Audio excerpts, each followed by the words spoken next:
What's up? We're back. Same setup. Nothing's changed. The Nintendo Switch is the same. Um, yeah, man. Number 3. I haven't really been picking these out in any particular order than just like what I have put on my turntable most recently. But ironically, today I decided to put on an album by an artist that I do not really listen to anymore. I don't really enjoy any of their new output. But an album that I really, really like, that I think is really, really good. And I put it on, and then I went out tonight with some friends, and ironically, I was at a bar that is right next to the venue that this artist was playing tonight. And so, I don't know, it's funny. And so I figured I would talk about it, but this one's not maybe, it's controversial in regards to a member of this band is not really a great person. I bought this record and listened to it and loved it before any allegations or whatever came out. I don't necessarily think that me trying to talk to you in a relaxing environment is like the best place to go into all the details about all that stuff, or to talk about what's, is it right to still listen to the music? Can you separate the art from the artist? All I know is that I really enjoy this record. There are a handful of people who wrote and produced and recorded this record in addition to this individual. And whether this dude was a piece of shit or not, the new albums are just not good, in my opinion. But maybe I will upset some people by that. But either way, done dancing around it. Today, we're talking about the album Mama's Boy by LANY. Wow. What a jerk out there. Sorry about that. There's a loud motorcycle or something. Yeah, Mama's Boy. My favorite LANY album. Actually, really the only LANY album that I like entirely front to back. Also has this is incredible album artwork. I need to look more into if this is real or just photoshopped, but man, I love this artwork. Whatever. Big number 3, for the third record. There is a self-titled, and then Malibu Nights came out. And then after this album, I stopped caring about this band because I just could not really get into anything new they did. Before and after any allegations came out about Paul Klein. So, just objectively, I don't think it's very good music, but I love my mama. And then we have the 3 members of LANY. Well, at this time, 3 members of LANY: Jake Goss, Paul Klein, and Les Priest. So, a little bit of background. I played in a pop rock band, 1975-esque band that everybody and their mom was doing in 2016 and 2017, ripping off that sound. And that was when I first was introduced to LANY by the guitarist in my band, probably 2015, I think. Whenever the EP was, it was like a sink and a mirror and flowers or something. Not the very first one with Made in Hollywood, but the one after that. Either way, was introduced to LANY. I was into it. It was fine. I thought the production kind of sucked. And I thought the lyrics were kind of corny, but the melodies were the songs were well written. And so I was interested and I listened. And then Kinda came out, I think the summer after I graduated college. Yeah, and I was really into that EP. Really good songs on there. Quit was a really good one. What is it? Pink Skies is on that. I can't remember all the ones that are on there off the top of my head, but some really good songs that I really liked. So I was very excited for when they were like, "Hey, we're putting out a full length record in 2017. It's like 18 songs or 16 songs long, whatever." And then I didn't really like half of the songs. The ones that I did like were really good. The Breakup, Hurt. Um, I'm trying to think off the top of my head. I can't remember, but Hurt is like probably one of my favorite LANY songs. Um, and so I would consider myself as someone who was a fan, even though I didn't always love all the music. I went to go see them live on the tour for their self-titled record, and it was amazing. They were great. It was a very good show. Um, and then Malibu Nights came out and started getting a little cheesy for me. In hindsight, listening to that record, I think those songs hold up pretty well, but as a whole, it was, first of all, it was short compared to the last album, and I don't know, some of them, I didn't love all the songs, and it was just kind of funny being like, oh my god, this whole album's about Dua Lipa. This man needs some help. But moving on from that, there was a little bit of a break, right? Self-titled came out in 2017. Then Malibu Nights came out 2018. I had ended up leaving. The one pop rock band I was in was done, and the new one I was in was even more like a boy band, like kind of like LANY. A lot of influence from LANY, a lot of obviously influence from the 1975, a lot of influence from Nightly and bands in that sphere. And so I was listening to more and more of the music that was in this realm because this is the sort of stuff that we were writing together and some of the bands we were playing with. And so in 2020, when I think the first song that came off of this was Good Guys, I think. I thought that shit was corny, bro. When that came out, I was not a fan. I will say now, the context of the album, it's a pretty good song. But as a single, I was not a fan. And so I was like, man, I think I'm done with these guys. Like, because then the next single that came out after that was, I think, You, which it's not a bad song, but it's not really good. It just sounds like CCM, like Christian music you would hear on like K-Love. I would make the joke to like the guys in my band that it sounded like a Brandon Heath song. And yeah, I don't know. I wasn't into it. But then they released the song Cowboy in LA, and I was hooked. I don't know why. There was something about that song. It was simple. It was softer for them in a way that wasn't corny. His vocals sounded a little different. I liked it better. And so I was pumped for the new album because I was like, man, if there are songs like this on this record, that's 14 songs long, I think. I was really into it. And then the album came out, and was the first song on the album was You. I was like, oh my god, I can't listen to this. But then like kicks right back in with what is it? Heart Won't Let Me. Great song. And I think front to back, this is the best LANY record. I think it's probably the only great LANY album. And it still holds up, man. And whoever mastered these, this is a great sounding record. And I think this is just like the standard clear copy you can get pretty cheaply online. I think I just ordered this on Amazon and it showed up like the next day. But yeah, let's jump in here.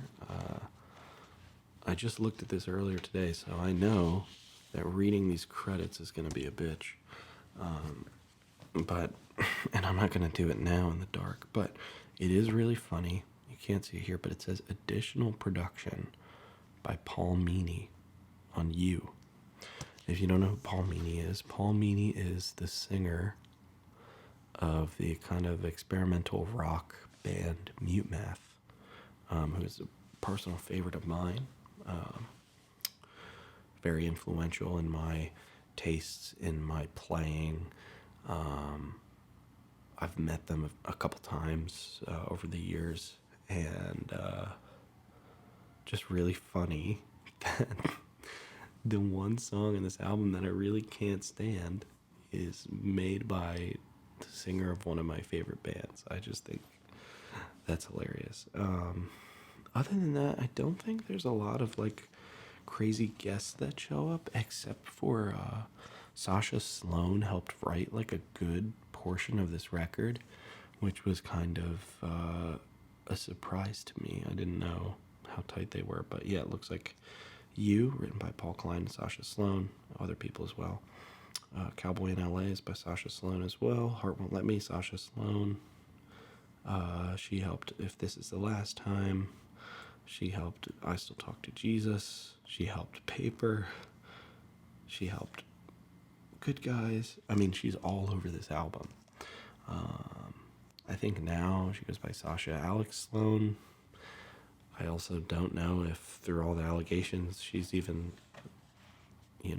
working with Paul Klein in any capacity. I don't even know, were they like a thing or something when this was happening? I have no idea, but she's got some cool songs herself.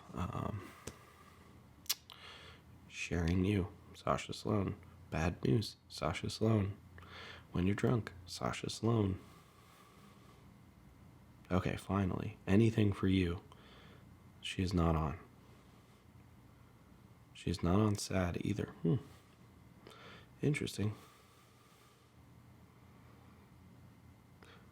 And I think, yeah, either way, she's on like the first 10 songs of a 14-song album. Also, I'm so sorry. I was reading this and I realized this is reflecting the whole time.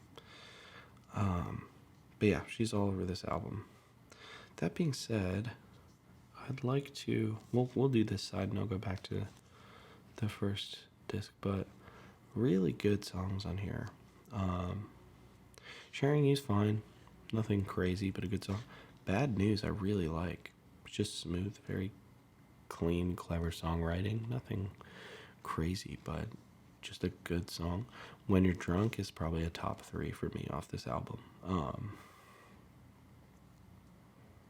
Yeah. Really good melodies in the chorus. Just tight songwriting. Production's great. Everything sounds great. Anything for You, another really good one. I don't know if I'd say top 3, but definitely up there. Sad is good, a little dramatic, but when is this guy not dramatic in the way that he writes? It's definitely, like a coherent, like high school diary. But the songs are written well, man, so I can't slight him for that. What I wish just one person would say to me, honestly, probably one of the more forgettable tracks on here.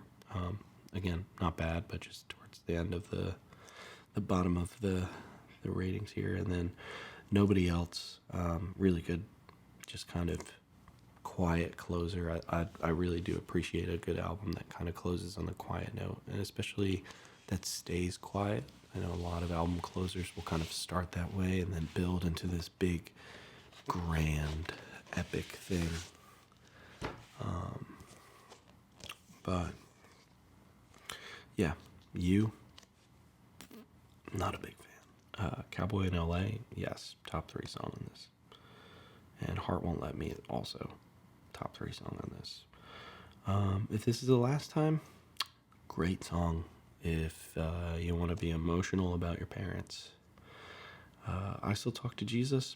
Honestly, this kind of felt like a cheaper version of If I Believe You by the 1975. But I enjoy the sentiment. It's actually pretty funny. I have some background in the church world, and a friend of mine, well, acquaintance, actually used to lead worship at a church in Oklahoma with Paul Klein. And I've heard some of their demos of some worship music, and it was honestly pretty funny. But yeah, I guess it's still a pretty big part of his life and his journey. Paper, another really good song on this record. Yeah, that one's up there. Not top 3, but probably number 4. And then Good Guys, like I said earlier. I didn't think it was a great single, but I think in the context of the record, it works. It's a good song. I don't know why you would pick that to be the lead single off an album. It just doesn't make any sense to me. But, oh yeah, and I'll show you guys the actual vinyl itself. Again, this is a really good pressing. One thing that I don't like about this is it doesn't tell you what side is side A and what side is side B. So you gotta hold it up to the light and check out the etchings in here. The other way you can find out is by playing it, and depending on the side, what song will play. But yeah, really pretty record, really great sounding pressing. Just everything is you can hear everything separated. Really good low end that you can get even on a really basic system. You can get a lot of good low end out of this record, and that's important for a lot of they love to use these soft synths and percussion things, a lot of textures throughout their music that I think if you don't listen with a good pair of headphones or a good set of speakers can kind of be lost in the craziness of everything. But yeah, that's my little bit of insight into this album. Came out in the pandemic. I really liked it. And then after that, I didn't really listen to this band anymore. Even before all the craziness became public, I think in 2021, I had kind of just moved on from caring about what these guys were doing. I don't know why. Maybe it's just because they usually write music for a crowd that's a bit younger than me, but I don't know. I love good pop songwriting, and it is all over this album. It's a shame that the dude who sings all the songs is not a great guy. Hopefully, things will change. I don't know. It's not my place to say whatever, but I also think it's tough when you have a record where so many other people work on it to make it great. It's hard to punish all of them for the actions of one person. And so, that being said, don't really ever stream them. I don't go to any of their shows, don't buy any of their merch. This is the last thing I bought just 4 years ago. But man, is it a good album. And guess what? Every time I put it on the turntable, I'm not necessarily supporting anybody, so I can still listen to it and, not have a guilty conscience here. But I don't know, maybe me promoting it as a good album on YouTube is undoing all that. I don't know. The whole conversation about the art versus the artist is tough, and it doesn't make good music bad. It's hard for me to subscribe to that belief that it makes good music bad. These were great songs. They still are when I listen to them now. And I don't know. Maybe I just sabotaged this channel. I have no idea. But yeah, great album, great production, great songwriting, great artwork. And actually, who did the artwork on this? I hope it says. It just says engineered. Yeah, each song, it just says who engineered it. It doesn't say anything about the artwork. Maybe in this one.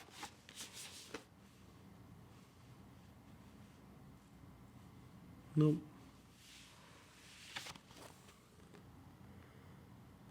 I also have no idea who Polydor is. I don't think I have anything else from that. I mean, I think it's a.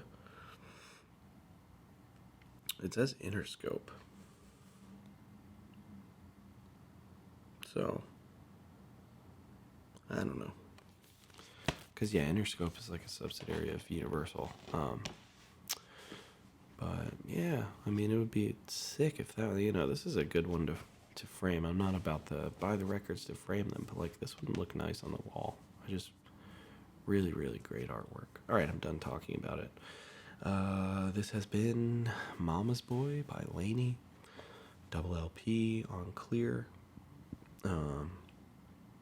Yeah, don't stream them or go to their shows or whatever. I mean, the one dude even like left the band. But I don't know, dude. I just like what I like. So I think that's it. Peace out.